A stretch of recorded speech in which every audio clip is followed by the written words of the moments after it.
Welcome to IFAStories, where ancient wisdom meets modern storytelling.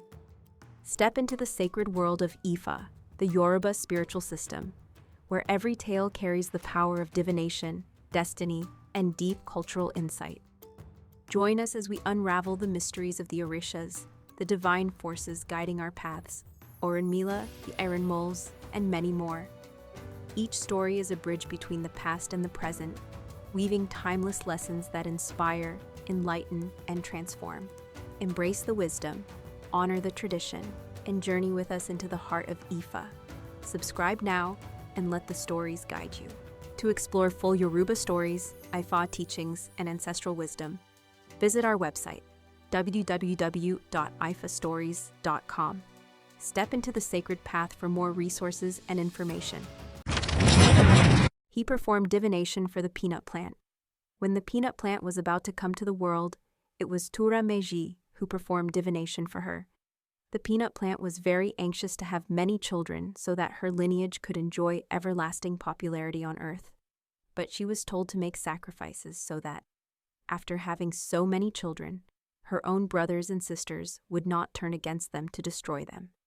She was advised to serve Ifa with a ram and to serve Ezu with a he-goat. She refused to do so and departed toward the world without making any sacrifice. Upon arriving in the world, she indeed became very productive, for she gave birth to many children at once. Meanwhile, Ezu informed the rabbit, who had just had her own offspring and was looking for food to feed them, that the peanut plant had also recently given birth, but had hidden her newborns underground.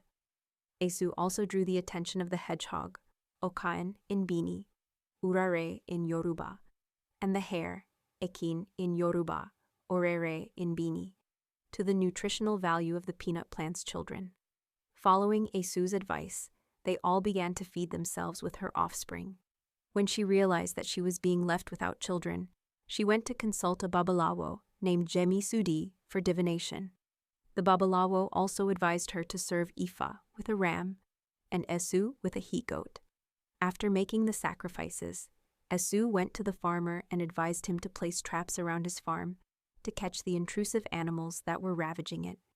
The farmer followed the advice and surrounded his farm with traps, catching many of the animals. When these animals saw that the peanut plant had been effectively protected, they abandoned the area, and the peanut plant, along with her children, was able to survive and grow, becoming a profitable crop for humanity. The seeds of the peanut plant also survived, sustaining the flourishing of its generations up to the present day.